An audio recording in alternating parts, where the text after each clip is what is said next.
રાજકોટ જિલ્લાના ધોરાજી તાલુકા પંચાયતની કલાણા સીટના કોંગ્રેસ ઉમેદવારે ભાજપના ઉમેદવારના ઉમેદવારી પત્ર અંગે વાંધો ઉઠાવ્યો હોવાનું સામે આવ્યું છે. તો કોંગ્રેસના ઉમેદવાર નિમિષા ચાવડાએ ભાજપના ઉમેદવાર કિરણ ટાંકના ઉમેદવારી ફોર્મમાં ઉમેદવારી સહી ન હોવાનો વાંધો રજૂ કર્યો છે. તેમના દ્વારા ભાજપના ઉમેદવાર કિરણ ટાંકનું ફોર્મ રદ કરવા માંગ કરવામાં આવી છે. તો ચૂંટણી અધિકારી દ્વારા ફોર્મ મંજૂર કરી દીધા હતા.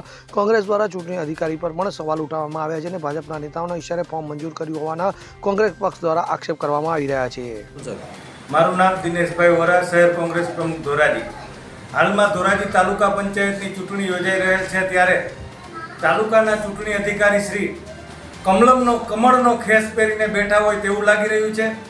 ધોરાજી તાલુકાના કલાણા ગામની 5 નંબરની સીટમાં ભારતીય જનતા પાર્ટીના જે ઉમેદવારે ઉમેદવારી કરી હતી એના ઉમેદવારી ફોર્મના ભાગ નંબર 7માં ઉમેદવારની સહી નહોતી, તારીખ નહોતી અને સ્થળ નહોતું. આમ છતાં પણ ભાજપના ઉમેદવાર હોવાને કારણે ચૂંટણી અધિકારી દ્વારા તેમનું ફોર્મ મંજૂર કરી દેવામાં આવ્યું.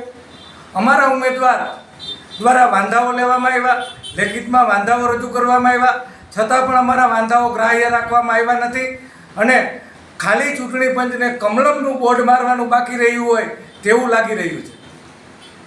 અલ્પેશ ત્રિવેદી સાથે CN24 ન્યૂઝ ધોરાજી. હવે જુઓ દેશ દુનિયાની તમામ ખબરો તમારી આંગળીના ટેરવે.